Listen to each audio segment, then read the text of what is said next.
Hello team, welcome to another ATP Geopolitics video with myself, Jonathan M.S. Pearce. This is Ukraine War News Update, first part thereof for the 25th of July 2025.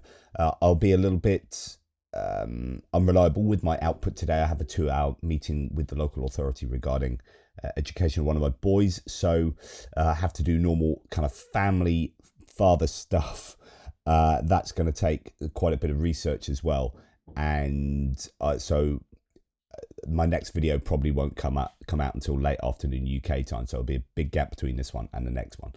Okay, we have the Ukrainian general staff figures for the Russian losses for the day before. All the usual caveats applied. 980 personnel lost, that's below the 1,000 threshold. 3 tanks, 5 AFVs, pretty low there, the usual situation. 31 artillery systems, not as hard as we have been seeing, but still above the daily average. The daily average is now shifted. If I look at Dell's stats, don't forget that he produces these on a daily basis. They are very useful to get an understanding of the trends of the data, how it's all looking. If we now look at the raw data of artillery losses, if we look at our averages, can you see there on your screen? Yep, okay. So the daily averages are now almost 24.6. I was remembering the mean average to be about around 21 because it was, and I kind of anchored my thinking with that, but it's gone up because there has been a consistent number of artillery systems taken out over the course of the last year, particularly. If we look at the trend line, we can see that purple line is just drifting upwards. Just the last couple of weeks, maybe slipping down a little bit. The steepness of the blue line tells you how bad it's been over that period. So as it gets shallow there, you see there's a shallow bit there. That refers to the lack of artillery losses at that stage of the war. And then more recently, it has shot up and it's been very steep, starting to come down a little bit now. But we've still seen sort of 40 artillery systems. There's 40 on this side over here, and consistently above 40 for the Russian losses there, if you can work that out from what I'm showing you. Okay, so 31 artillery systems, still above the daily average. 2 anti-aircraft warfare systems, that's going to be good. The Ukrainians going to like that. 76 vehicles and fuel tanks, that's relatively low, all things considered. I don't think there's an Andrew Perpetua loss list at the moment. So we'll just have to go onto some of my other sources. Actually, yes, there is. So let's have a look at it. 1 day in arrears. This is the 23rd. We have more losses for the Ukrainians than the Russians. That seems to be a trend that is taking place at the moment. That could be a reflection of the Russian successful usage of drones, fiber optic drones being a problem. We're going to see a bit of footage in a minute. Here we have quite a bit of comms equipment lost for the Ukrainians. That's fairly typical. Nothing too much to worry about. A few drones there, UGVs. You're going to see that more and more as UGVs functionally replace humans, as the Ukrainians don't have as many humans as the Russians do to throw at the front lines. So in terms of artillery, a few D30s for the Ukrainians here. Iraq SA-12, that was one of those little, is that not, multiple launch rocket systems, wasn't it? Yeah. So this is from Yugoslavia originally. Wow. So that's an old bit of kit. Depends what it's mounted on. It can be mounted on various things. Okay, and then we come down to a couple of tanks. Luckily, most of the stuff so far has been damaged in terms of the artillery tanks, IFVs. YPR 765, Dutch provided M113 variant. Then when we come down to the APCs, all of them are irretrievably lost. We have Swedish PBV302, a couple of Sisu XAs, those are Finnish provided, a couple of M113s and a Snatch Land Rover. And then we get down to mine-resistant ambush protection vehicles, undefined, but a bunch of those mainly abandoned, and some mobility vehicles mainly abandoned. Few ATVs, four-wheelers, quads, and motorcycles, and then an awful lot of civilian vehicles thrown in as well. So quite a bit of kit there, a fair amount of combat assets, more so, no doubt, than the Russians. They prefer to use motorcycles, or maybe are forced to use motorcycles and whatnot. But actually, fewer of those on the list today. It's artillery top heavy for the Russians. A number of D-20s and D-30s, BM-21 Grad multiple launch rocket system on the list there, damaged. A couple of tanks, T-90M abandoned, so that's good news for Ukrainians. That's a high value tank. Interesting, I haven't seen this for a long time. A tank, not quite sure what it is, probably because it's filmed from a distance, taken out by Javelin. I don't hear too much about Javelins these days. I don't think they've got as many Javelins as they'd like to have. Those are the sorts of things that were included in the consistent packages from the US that they're not getting. They're kind of bog standard bits and pieces, AT4s and all sorts of different ammunition and tow missiles for the Bradleys and so on and so forth. And that just kind of stopped after, there were deliveries that were still coming in, but essentially the pledges stopped on January the 20th. And we've seen nothing of the sort since. Trucks, ATVs, motorcycles here for the Russians, and then a bunch of civilian vehicles, but not as many as the Ukrainians. So slightly better day for the Russians there.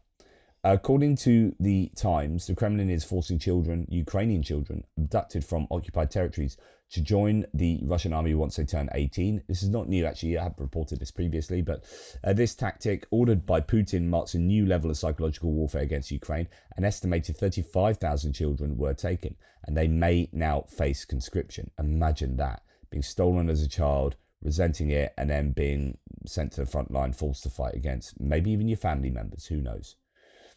Russian efforts to acquire urgently needed heavy lift drones to supply frontline positions have multiple barriers, according to Roy here.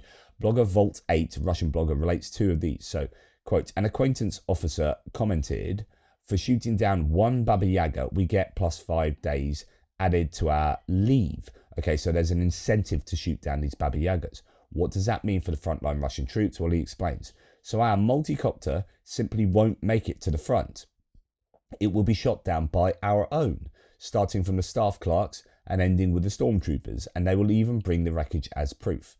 So here they have a vampire drone, a Baba Yaga type drone, and say, look, I've shot this down, check me out, give me 5 days of leave, and it's actually a Russian drone. And a misallocation of scarce resources is the other problem. The online store company Samokat has launched delivery of orders weighing up to 5 kilograms using multicopters to the nearest pickup point. The service is operating in test mode in several city districts. Meanwhile, we are still struggling on our own in the special military operation. The guys are still delivering cargo to the front themselves, and it shows a couple of motorcycles equipped with metal panniers there delivering ammunition because they can't get these huge sort of vampire drone type drones to the front line because there's a misallocation of resources that are being used to deliver packages back in Russia. So there's a couple of reasons why they're struggling there. Now, the FSB base located behind the Russian border in Bryansk has been hammered by French AASM hammer bombs launched by Ukrainian Air Force fighters. This is obviously good news for the Ukrainians and shows that the hammer bombs, the guided glide bombs, are being very useful, being sent across the border still. We had heard that, seen that previously. They are still continuing to do so. They're used quite a lot in the Tetkino area as well. Right here, there's a video of a Russian fiber optic drone attacking a pickup truck under a counter drone net by the Russian Sudoplatov unit. The FPV passes another Russian FPV waiting on the road. So you've got two. So there's the Ukrainian vehicle that is targeted by this drone. But before it reaches there, it passes another drone. So you cut to a drone there on the ground, and that's the drone on the ground. So you have one waiting in ambush, one flying past, and this is even given there are anti-drone nets that look fairly successfully erected around here. But if you can get in there somewhere, if there's a hole that you can make somewhere, then you can let all those drones in and it becomes a shooting range. It wasn't just that though. So Here we got a video from Ukrainian National Guard's 14th Brigade of a road leading to Pokrovsk with counter-drone netting and destroyed vehicles as well. So both netting and destroyed vehicles. Vehicles are outside of the netting as far as I can see there. And here we've got netting that doesn't appear to be up any longer with destroyed vehicles there. So no more netting. I guess when it comes down, it's too difficult to put it back up if you're that close to the front line, because you're just sitting ducks trying to put netting up to drones that are hanging around. So it is, by the way, it's very difficult around Pokrovsk. You're really starting to see the beginning of the battle for Pokrovsk proper now. Meanwhile, Russia has released a video this morning of an attack on Kherson. This is a substation, and they've just sent a drone into that. Essentially, it's going to be unlivable I mean, it's already pretty much unlivable in Kherson. This is a city that they previously occupied. Then it was liberated, and now they're doing everything they can to make it unlivable. That is what liberation looks like as far as the Russians are concerned. They're clearly targeting power facilities in the city. Horrific stuff there from the Russians. Okay. Then we go to, I mean, it's all horrific because they are the aggressors. They are attacking. They are trying to invade another country, and, well, they're successfully invading. They're trying to take control of all of these places, and the best way they do it, or the only way they seem to know how to take control of places, is to reduce them to rubble, stick a flag in and say, look what we've done. We've liberated this place that's now full of broken buildings and destroyed lives. Overnight on July the 25th, Russia launched 63 air attack assets. So we've seen far fewer drones launched for the last probably 4 days now. They are no doubt stockpiling, but you would if you could, you answer, you can't. So we're clearly at not at a point where Russia can produce 500 a day consistently and send 500 a day.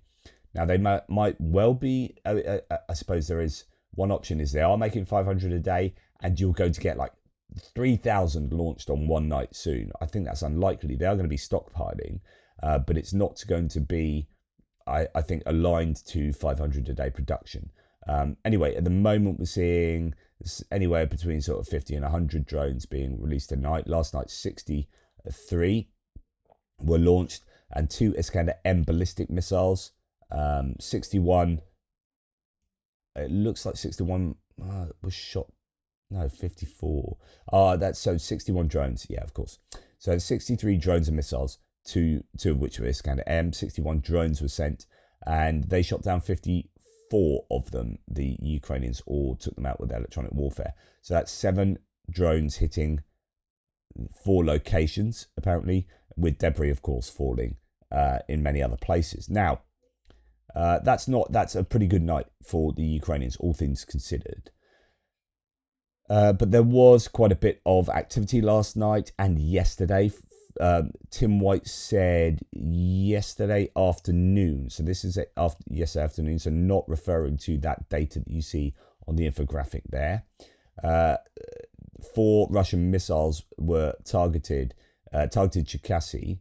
Actually, that was 2 nights ago, but I'm just filling you in with some of the details I've got now. So Cherkasy under a lot of pressure, several fires and a lot of damage to the city, and authorities, I expect, we're not releasing all the details. We do know as well that housing was damaged, educational healthcare institutions were also hit, and even the city cemetery was damaged. I did report on the cemetery being hit yesterday. Explosions were heard last night in Kremenchuk a few moments ago. Actually, that was Cherkasy. No, that was yesterday. It wasn't 2 nights ago, because that was yesterday afternoon. Yeah, that was during the daytime yesterday. Okay, sorry. Explosions were heard in Kremenchuk a few moments ago, said Tim White last night. In addition, a suspected ballistic missile fell on the Chernihiv region. It disappeared from radar, may have been shot down. No news or damage reported yet. A second ballistic missile was also headed to Kremenchuk, so that seems to be where the 2 Iskanders went, which is experiencing another difficult night. The latest explosion is thought to be a missile hitting its target. Although he does later say, Tim White, Ukraine was hit with 2 ballistic missiles overnight. I tracked them in the centre and east of the country until they disappeared from the radar, but it's not now known air defence could not take them down. So they disappeared from radar, probably hit their targets. But otherwise, the interception rate was pretty good. Today, Kharkiv has been hit by another air bomb, another guided glide bomb. That happened yesterday morning, as I was reporting to you, and it seems like a medical facility has just been hit. So again, doing to Kharkiv what they're doing in some respects to Kherson, just blithely attacking civilian infrastructure and trying to make the place unlivable. So nearby is another room for treating people. There's 1 dead and 6 injured. The city mayor now writes. Then we hear more about what happened yesterday in Kharkiv. So that's what's just happened today. Remember, yesterday I reported that they attacked a sort of car park area. There's a multi-story car park and residential areas. So it ended up being pretty devastating, but obviously not as bad as hitting directly onto a building, luckily enough, but still damage done to the buildings, as you can see there. More war crimes and murder in Kharkiv, says Tim White. A disgusting act. Russia fired 2 aerial bombs smashing into the city. 33 people were injured so far. Among the injured, a 4-week-old baby, 10-year-old girl, and a pregnant woman. The obscenity in Kharkiv is not an accident, as Su-24 aircraft launched 2 guided UMPB-5 aerial bombs, improved for greater impact on civilians. Now, how and why has the International Criminal Court still only brought 1 war crime against Putin? So I keep having to stop because I'm in a lot of throat pain. So apologies if this is a disjointed video. Okay, Tim White then says a number injured in that strike on Kharkiv yesterday. The injured has risen to 36. 6 of those affected are children. 6 victims of Russia's terror attack remain in hospital. Terrorist attack.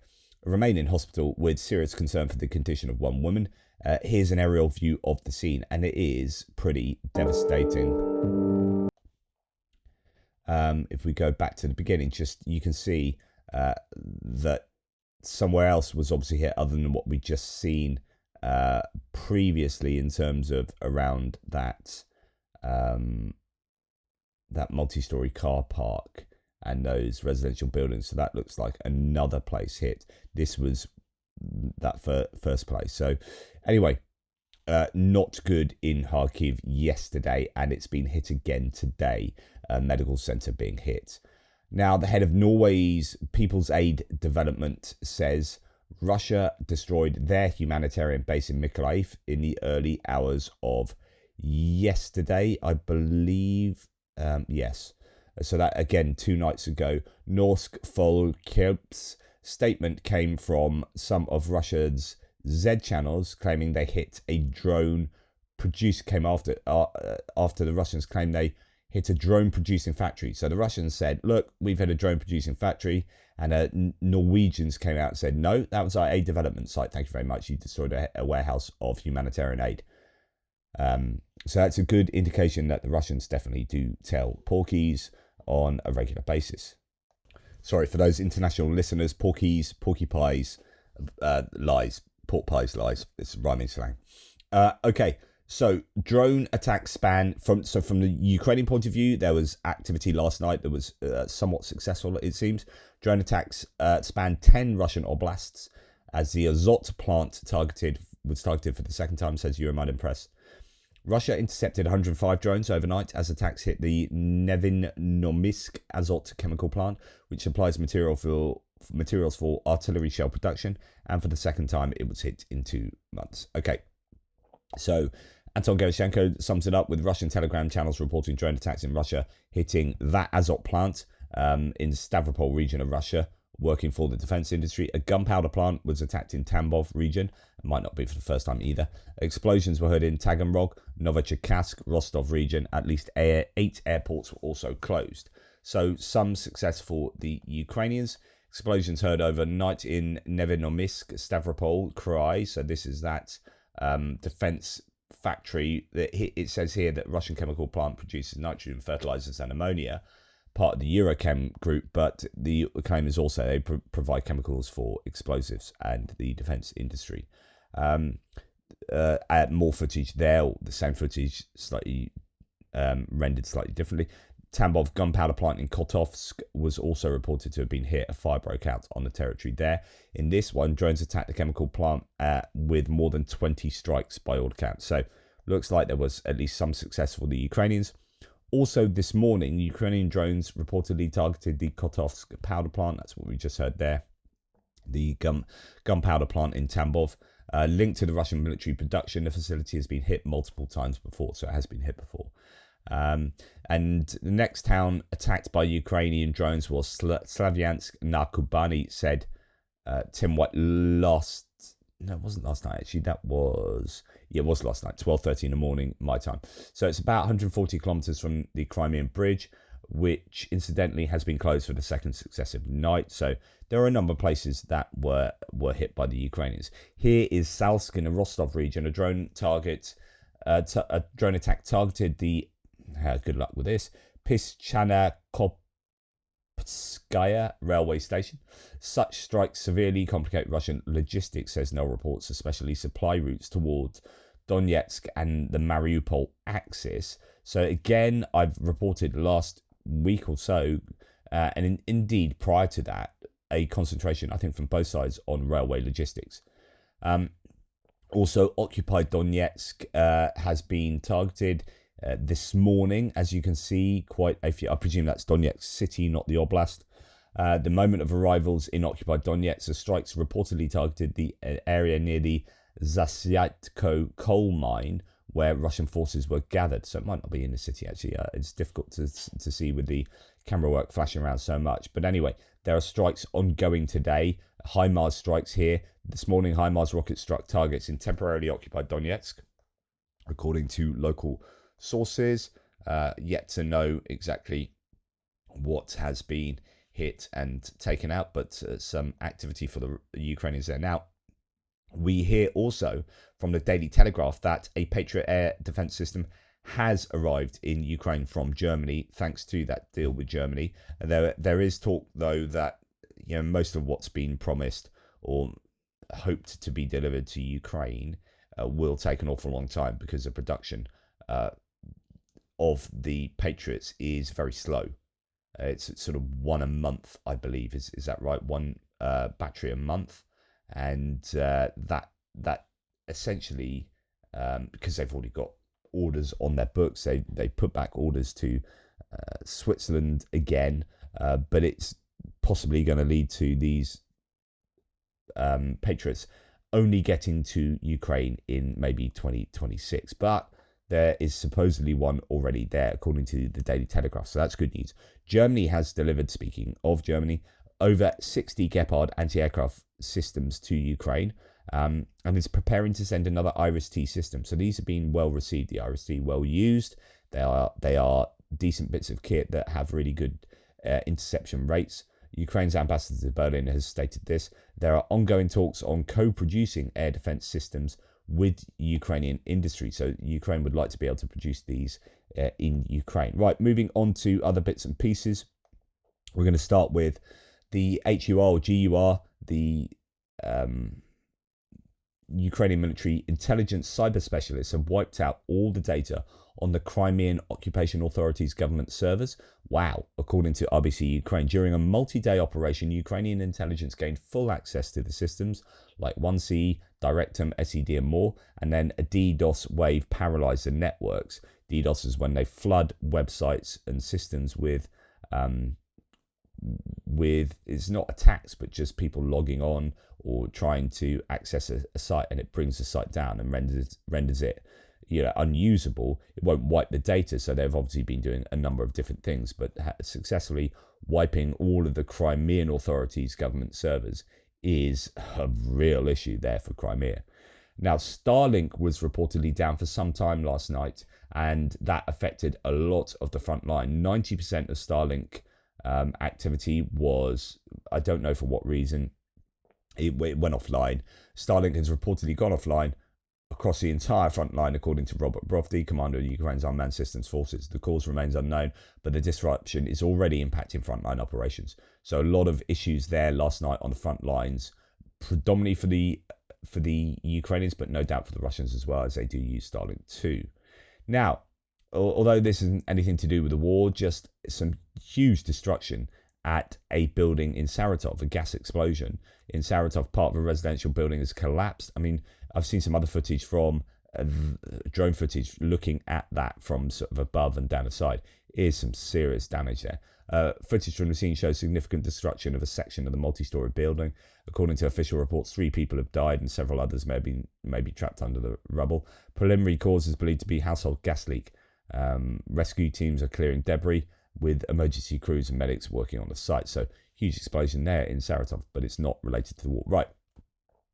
Russia plans sweeping gasoline export ban to stabilize the domestic market, sources tell Reuters. The Russian government has resorted to temporary gasoline export bans multiple times over the last 2 years, typically to address domestic fuel shortages and alleviate high prices. So that's a good indication that things aren't going very well in the hydrocarbons industry in Russia. We hear that KAMAZ from so the big truck maker, the Russian truck maker, you get a lot of KAMAZ military trucks as well. From August the 1st, will switch to a 4-day working week. If this keeps going by September, almost the entire Russian auto industry will be working 4 days a week. They link it to the difficulties in the heavy vehicles market, which shrunk 60%. It's a real indication of the struggles the Russian economy is having. And indeed, Steve Rosenberg, reporting on the Russian news from Moscow, says in today's Russian papers, a new nuclear submarine, car manufacturing down 30%. Car market in one of the worst crises. These are quotes from the newspapers. Plus a warning that, quote, political rehabilitation of dictator Joseph Stalin leads to, quote, rehabilitation of Stalin's methods and practices. That's a bit of a warning coming from Russia's own newspapers that if we keep harking back to Stalin, we are going to get how Stalin did things. And that's not cool. Euromaidan Press reports that Russia moves electronic warfare systems closer to NATO borders. Russia's positioned additional electronic warfare systems within 20 kilometers of Estonia's border, Estonia's interior minister says, and Moscow expands GPS jamming operations across the Baltic region. That is an ongoing issue for the Baltic region. Now, the Netherlands, and the OSCE seek to investigate Russian torture of Ukrainian POWs. The Dutch and 40 other OSCE members have called for an independent investigation into the torture and mistreatment of Ukrainian POWs by the Russian forces, according to the Dutch foreign minister. Excellent, that needs to be investigated. It's horrific and systematic. Now, this was Kiev last night. The protests against the government's anti-corruption law changes were ongoing. And so as it says here, the demonstration against the Anti-Corruption Bureau, so it began as a demonstration against the Anti-Corruption Bureau and in opposition to actions taken by Zelensky's government. But there has been some movement here. So Zelensky has recognized that this is deeply unpopular and it's not looking good for his optics. And he's had a lot of pressure from outside agencies. He said, today, my bill, so he's introducing a new bill, is in the Verkhovna Rada of Ukraine, what I promised for justice, for law enforcement and anti-corruption agencies, full guarantees of the independence of anti-corruption agencies, real opportunities to check that there is no Russian interference. Everyone who has access to state secrets, not only in Nabu and Sapo, but also SBI, I presume that's a SPU, our national police must undergo lie detector tests, and these should be regular checks. The bill also contains norms that protect against various abuses. Many proposals from our partners to involve European experts, Britain, Germany, European Union. That's what I was suggesting should be happening. Now, Zelensky's Nabu and Sapo's independence bill will be considered by the Rada well before 1 month, according to Speaker Stefanchuk. Although Parliament is in recess until the end of August, this signals the bill's review is expected much sooner than that. And here there should have been dialogue. So this is an admission by Zelensky. This is what you want, right? You want to show yourself, irrespective of what the end result is, like just from a kind of PR point of view, you want to show yourself, and you also do just want to be listening to your people. You want to be listening to your people, showing that you can change course. These are signs of a democracy, right? So, you know, you are led by the people. you are reflecting their wishes, as well as trying to convince them that your ideas are what are in their best interest. But you need to be reflective. You need to be listening. And Zelensky was in real, I think, he was going to be in a lot of trouble if he just slammed that through the Verkhovna Rada and did it irrespective of what anyone thought or said. His popularity would have crashed, and he would have been providing all sorts of ammunition for his detractors. Now, the question is, because I don't know the details of his bill, will it be enough to alleviate the pressures on him from those people who are and have been protesting? I don't know. We'll have to wait and see. But at least there has been some change of trajectory there. There should have been dialogue, as Zelensky said, on the controversial Ukrainian law that sparked protests. He addressed criticism of the controversial new law that strips Ukraine's anti-corruption agencies of independence. And Tatargami says, look, Zelensky submitted a bill to Parliament after protests aiming to revise changes and restore anti-corruption bodies' independence. He added, quote, it's important that Ukrainians are responding with such dignity to everything that's happening. So this is something else he said, that basically, well done Ukrainians for protesting this, but doing it with dignity. You know, there wasn't crazy violence. This is just, you protested and you've got your point across, and we're now reacting to that. So that was done well and with dignity. So he says it's important that Ukrainians are responding with such dignity to everything that's happening. Ukraine is a country of people who don't look away. Just a reminder, says Tatargami, only a few days ago, many voices among Ukraine's supporters abroad were quick to criticize and undermine Ukrainians for pushing back against this. Some even going as far as to call them Russians and bots and Kremlin paid. So I talked a couple of days ago about the cognitive dissonance in people's heads, where you have the core belief that, you know, we're on Ukraine's side, Zelensky's doing a good job, and then this bill coming through that people were reacting against, and it's like, I really want to keep my core belief that Zelensky is a good guy and Ukraine are doing a good job. How do I do that? Okay, so these protests must be a result of Russian interference and bots and trolls and disinformation, etc., etc., rather than, you know, this was unpopular and the people have risen up and said, no, that's not cool, and Zelensky's reacted, and that's really what's happened. And like I said the other day, you know, there was rationale on both sides. Like, these agencies are going to be compromised by the Russians, as pretty much everywhere in Ukraine is to some extent, and you will need to flush them out. Is this the best way to flush them out? Probably not.